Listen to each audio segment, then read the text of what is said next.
Hello and welcome to Signature TV News. I am Vin Martin Obiora Ilo.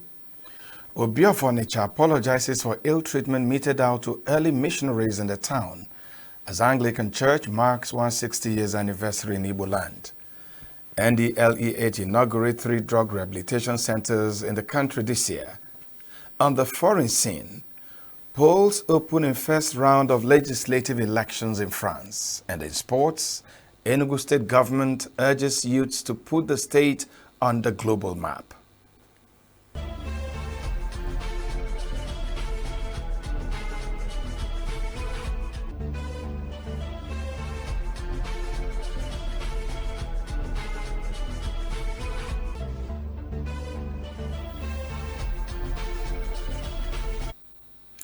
Now the details.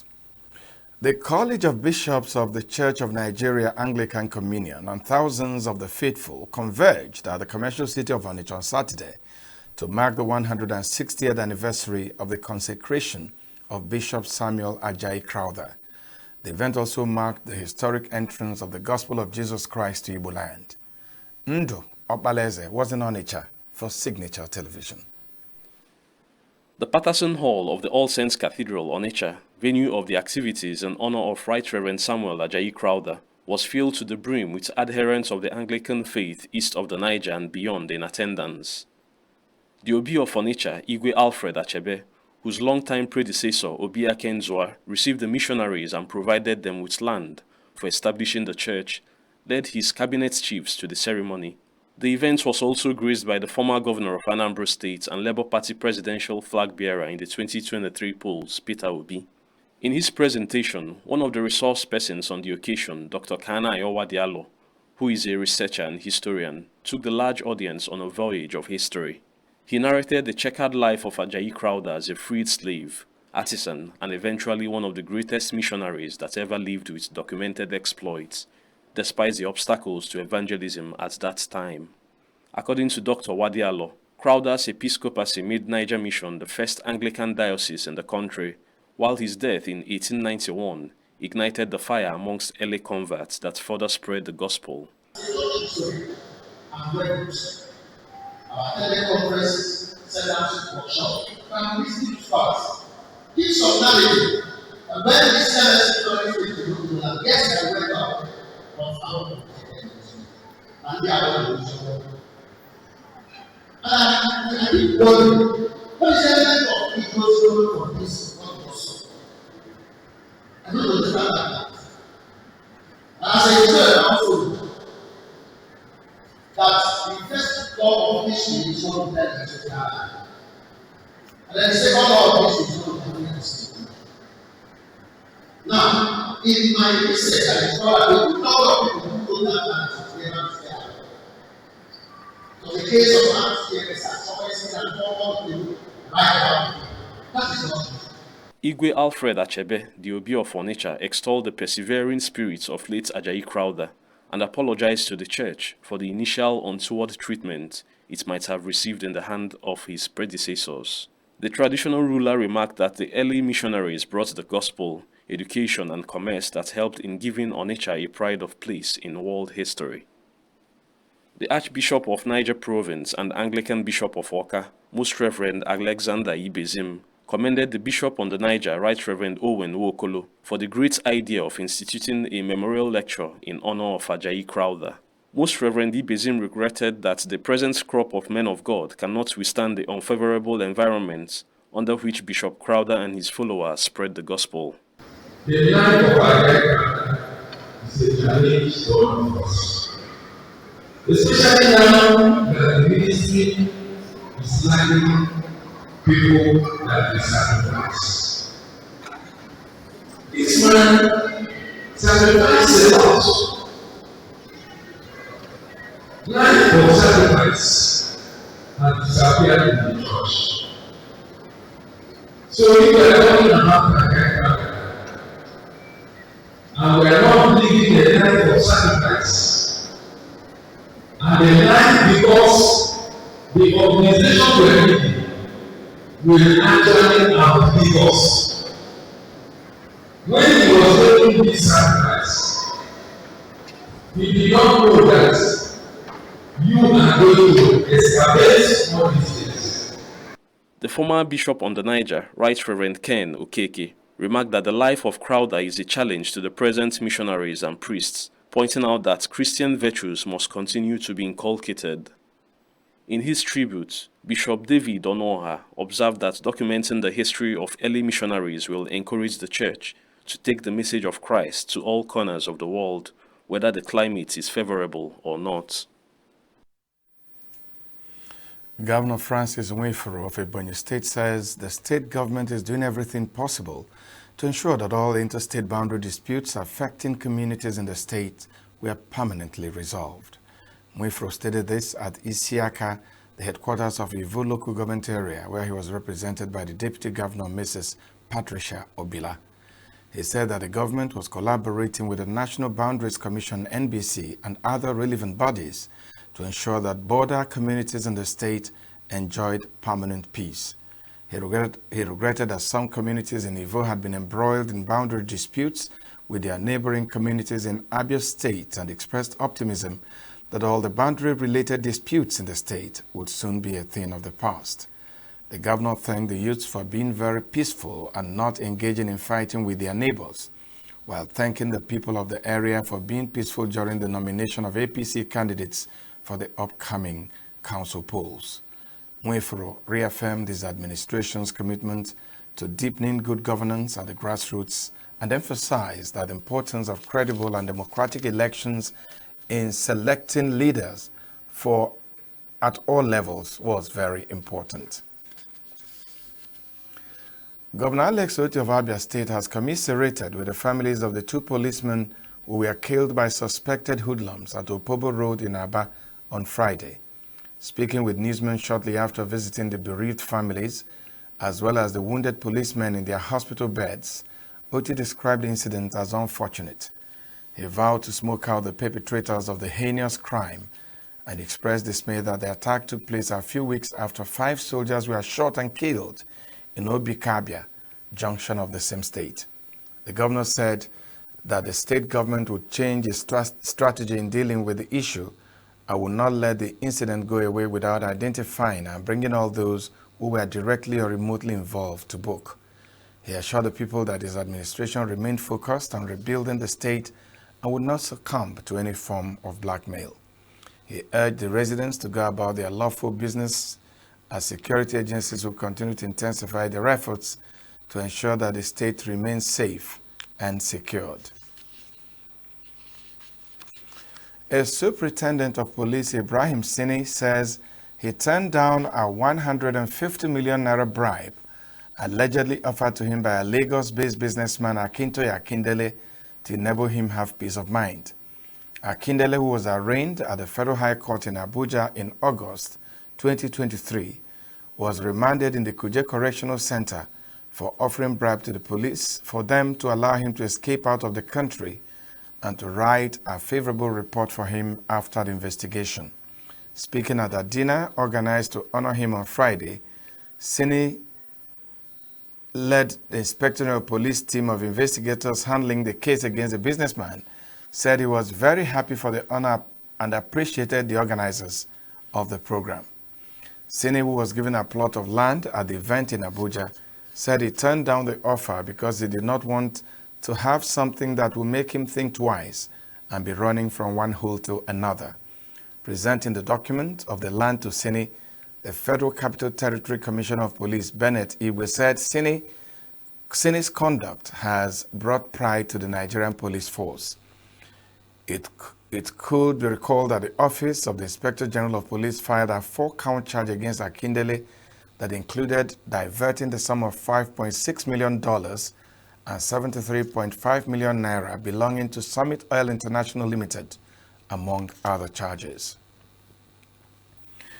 The Commissioner of Police in charge of the Federal Capital Territory, Bennett Igwe, has ordered a clampdown on vehicles plying roads in the territory without number plates. The police public relations officer in the FCT, Josephine Ade, made this known in a statement in Abuja on Sunday.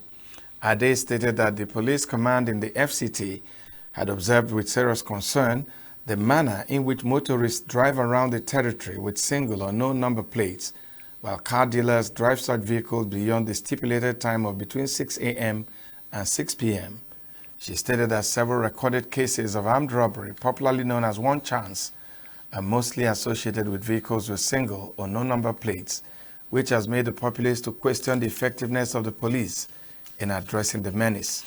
The statement warned that defaulters will henceforth be made to face the full wrath of the law, assuring the commitment of the command to ensure the safety of residents.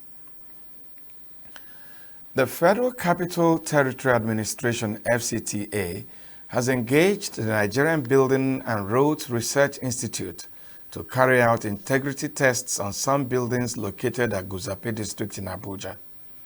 The director of the Department of Development Control in the FCTA, Mukhtar Galadima, made this known in an interview with the News Agency of Nigeria in Abuja.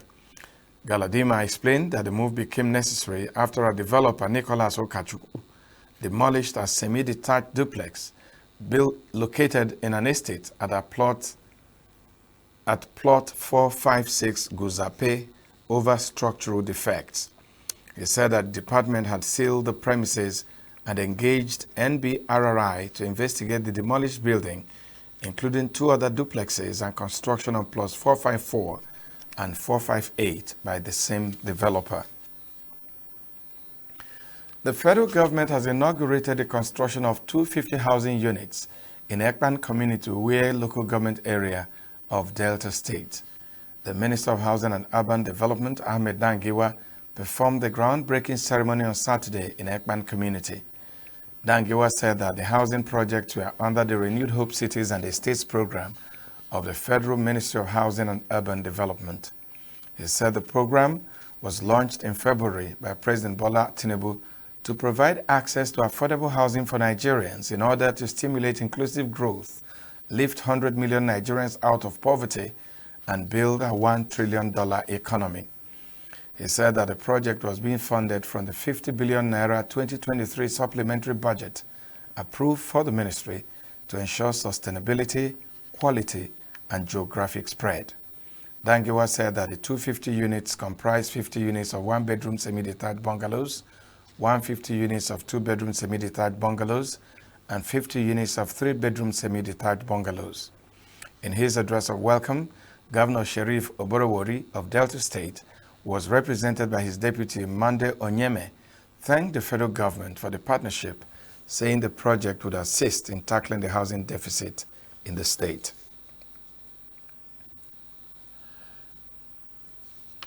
NCDC blames cholera outbreak on improper refuse disposal. Naira loses by 40% against the dollar in the first half of 2024. Details and more after the break. The Public Complaints Commission, PCC, says it will start enforcement of compliance with corporate social responsibility CCR obligations by private companies in Anambra State. The Federal Commissioner in Anambra, Imelda Nwajiofo Okoli, made the assertion at a town hall meeting in Awka with the theme Systemic and Proactive Investigation into Compliance to Corporate Social Responsibility by Private Companies. Nwajiofo Okoli said the Commission had received many complaints from residents and communities on environmental degradation, air and noise pollution, administrative injustice, and maladministration. She noted that many of the complaints would have been avoided if the companies complied with the CSR obligations to their host communities, insisting that companies must take responsibility for the social, environmental, and economic impacts of the operations. The Commission also spoke on the need for more rigorous monitoring and enforcement to ensure that these initiatives are not just promises but actions that bring about real change in host communities. In his address, Mr. Charles Epunife, the Director of Investigation at the Commission, urged the state government to establish a CSR unit to promote and monitor CSR compliance as well as drive community development. The Anambra Commissioner for Environment, Dr. Felix Odimegwu, described CSR as a form of public-private partnership to support government in the areas of infrastructure and community development as well as job creation. The National Agency for Food and Drug Administration and Control, NAFDAC, has commended President Bola Tinubu for recently signing an executive order to transform the country's health sector. In a statement in Abuja, the Director General of NAFDAC, Professor Mojisola Adeyeye, stated that the reform and transformation agenda to make NAFDAC a well-functioning, strong and stable regulatory organization started when she assumed office 6 years ago. She added that the effort she put into transforming NAFDAC has started paying off, part of which she said paved the way to the signing of the executive order to make Nigeria manufacture its own drugs. The executive order, according to her, includes several measures such as zero tariff and excise duties, which exempt specified pharmaceutical machinery, equipment, goods and accessories, as well as reduce production costs and make healthcare products affordable. Nigeria's Center for Disease Control and Prevention, NCDC, has expressed concern over growing threats to water safety in the country, which triggers outbreak of waterborne diseases including cholera. The Director General, Dr. Jide Idris, who expressed worry in an interview in Abuja on Sunday, emphasized that improper refuse disposal and open defecation are endangering the quality of water resources used for drinking and for personal use. The center announced an outbreak of cholera, a severe diarrheal illness caused by the bacterium Vibrio cholera, which has spread to more than 30 states of the Federation. Idris urged Nigerians to adopt safe sanitation practices and called on state governments to enforce stricter waste management regulations, saying that unsafe practices led to contamination of water bodies. The center reported that as of June 24, 2024, there were 1,528 suspected cholera cases, 65 confirmed cases, and 53 deaths across 107 local government areas in 31 states, reflecting a case fatality rate of 3.5% since the beginning of the year. The most affected states include Bayelsa, Zamfara, Abia, Cross River, Bauchi, Delta, Katsina, Imo, Nasarawa, and Lagos. The National Drug Law Enforcement Agency, NDLEA, is to inaugurate 3 new model rehabilitation centers before the end of this year. The Director of Media and Advocacy of the agency, Femi Babafemi, said this in an interview with the News Agency of Nigeria in Abuja on Sunday. Babafemi said that the agency was no longer scratching the surface, but getting right to the root of the problems associated with drug abuse and illicit trafficking. He said that there was hardly any community in Nigeria that does not have problem of substance abuse, saying that awareness and advocacy would help in curbing the menace to the barest minimum. This, according to him, informed the launch of the War Against Drug Abuse WADA to mobilize everybody, including families, faith-based organizations, community, all strata of the society, and to get them involved in the campaign. Babafemi emphasized the need for parents to also take ownership of their children's upbringing and disclosed that the agency has provided thousands of test kits that could be used in the home and offices, among other places. The Turkish embassy in Nigeria has denied reports of visa ban on Nigerian passport holders, which have raised concern among Nigerians. Reports surfaced on Thursday suggesting that Ethiopia, Turkey, and the United Arab Emirates had revoked certain privileges for Nigerian passport holders, such as visa on arrival, e-visa, and outright passport issues. The personal secretary to the Turkish ambassador to Nigeria, Evelyn Wumi, clarified in a media chat that there is no visa ban on Nigerian passport holders.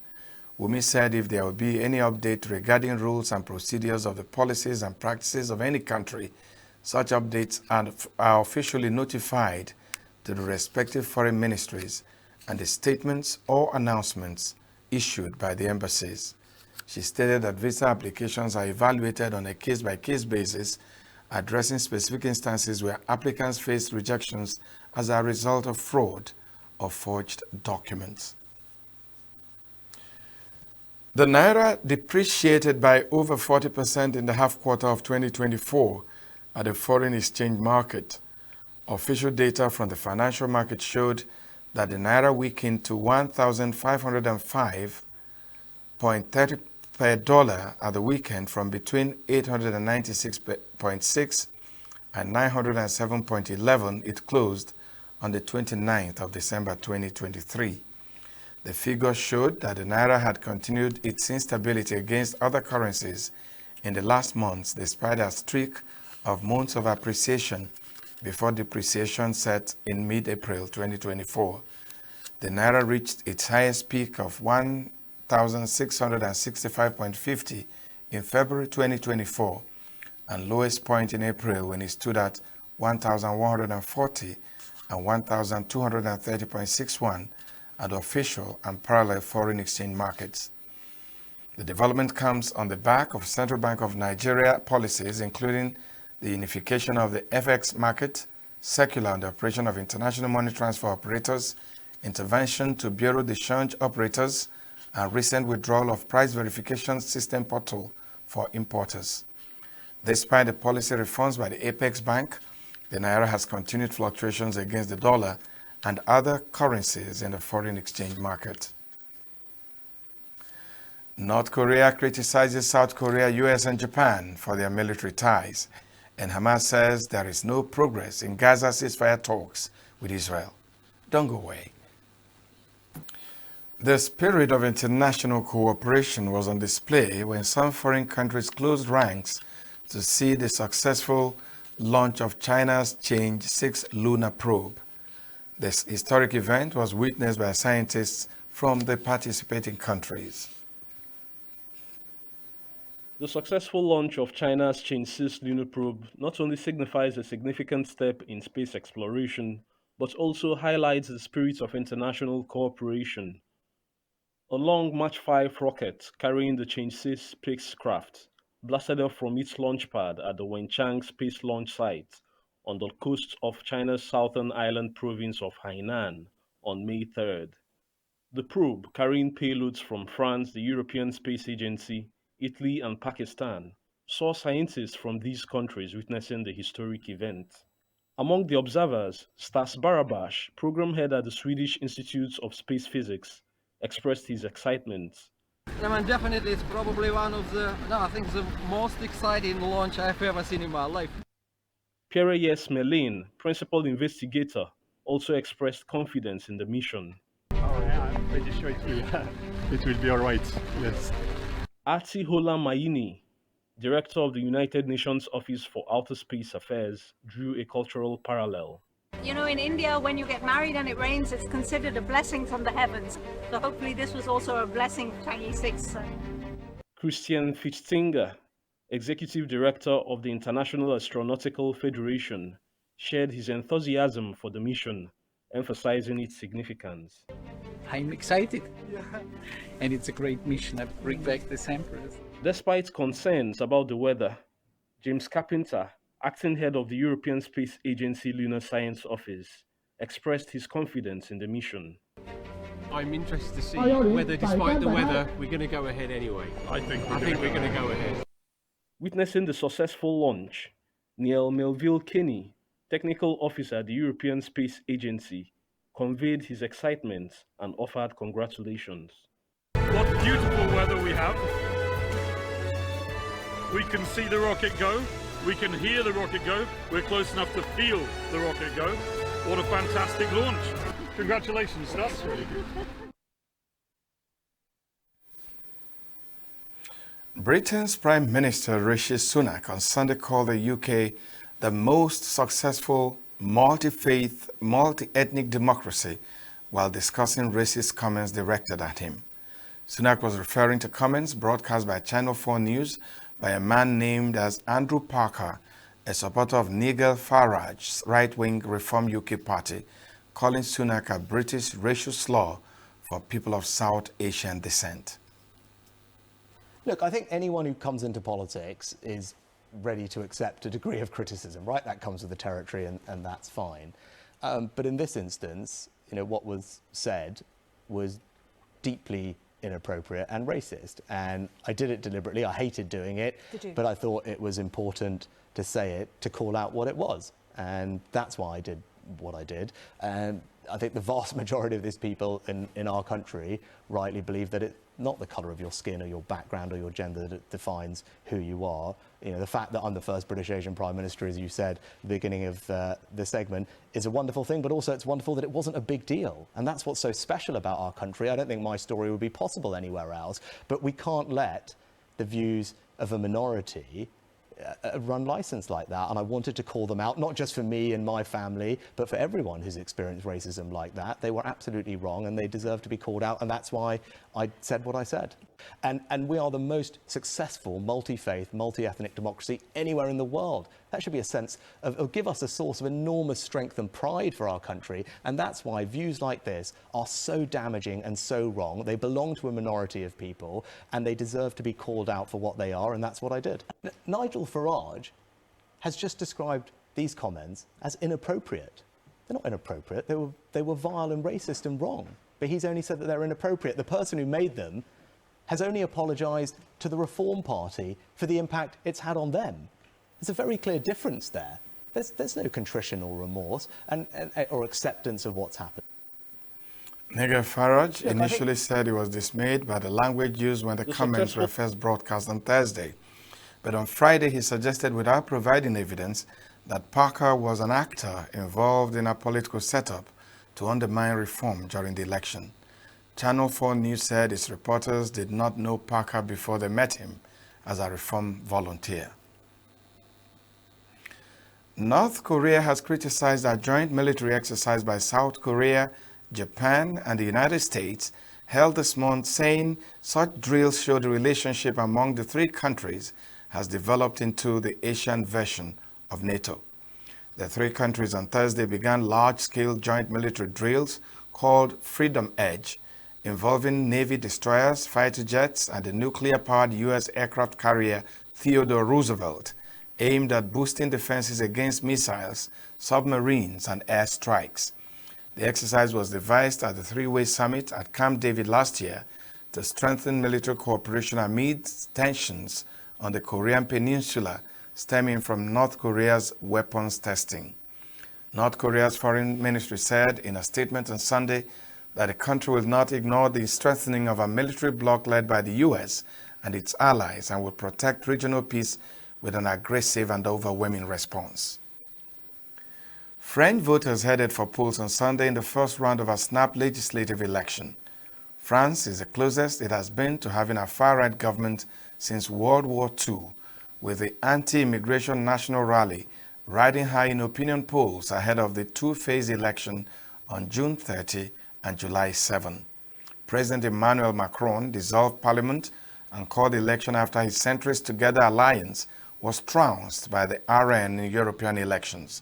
Macron will remain president after the election, but will have to pick a prime minister from whichever party or alliance that can command a majority in the National Assembly, regardless of how divergent their policies are from his own. Latin Americans celebrated diversity and inclusion with pride parades in Mexico City, Lima, San Diego, and San Salvador on Saturday. Thousands of Mexicans took over the iconic Paseo de la Reforma Avenue. This year, company floats were banned in order to emphasize the struggle for a dignified life behind the event.